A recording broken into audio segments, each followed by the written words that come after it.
America అధ్యక్షుడు Trump ఇరాన్పై హెచ్చరికల స్వరాన్ని మరింత పెంచారు. త్వరగా ఒప్పందం కుదుర్చుకొని హర్ముజ్ జలసంధిని పూర్తిగా తెరవాలని ఇరాన్కు సూచించారు. లేకపోతే ఇరాన్ ఇంధన కేంద్రాలు, మౌలిక సదుపాయాలను సర్వనాశనం చేస్తామని హెచ్చరించారు.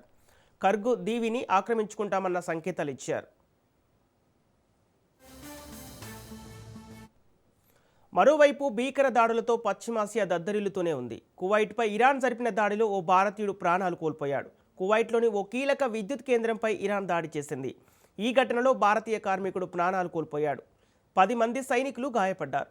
భారతీయుడి మరణాన్ని కువైట్లోని భారత రాయబార కార్యాలయం ధృవీకరించింది. దీంతో ఈ యుద్ధంలో ఇప్పటివరకు మరణించిన భారతీయుల సంఖ్య 8కి పెరిగింది.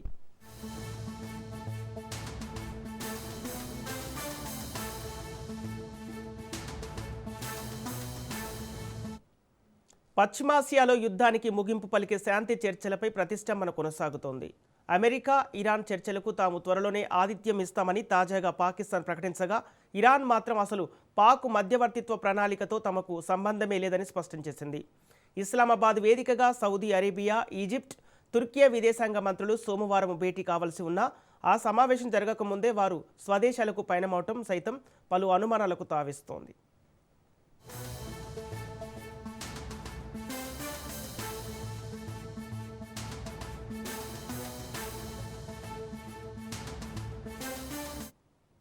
పశ్చిమాసియాలో శాంతిని నెలకొల్పే ప్రయత్నాల్లో భాగంగా ఇస్లామాబాద్ వేదికగా సౌదీ, ఈజిప్ట్, తుర్కియే, పాక్ విదేశాంగ మంత్రులు చర్చలు జరిపారు.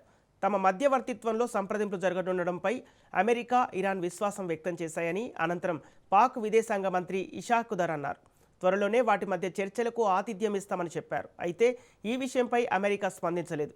పాక్ మధ్యవర్తిత్వ ప్రణాళికలతో తమకు సంబంధం లేదని ఇరాన్ పేర్కొంది.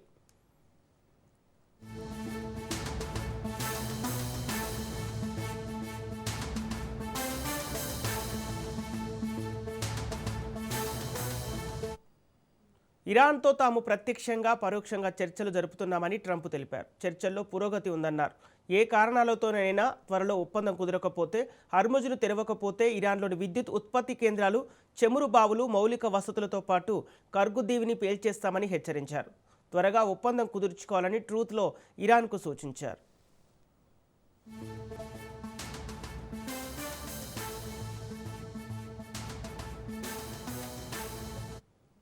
పశ్చిమాసియాలోని అమెరికా, ఇజ్రాయెల్ కమాండర్లు రాజకీయ ప్రముఖులను లక్ష్యంగా చేసుకొని ప్రతీకార దాడులు చేస్తామని ఇరాన్కు చెందిన ఇస్లామిక్ రెవల్యూషనరీ గార్డ్ కోర్ హెచ్చరించింది.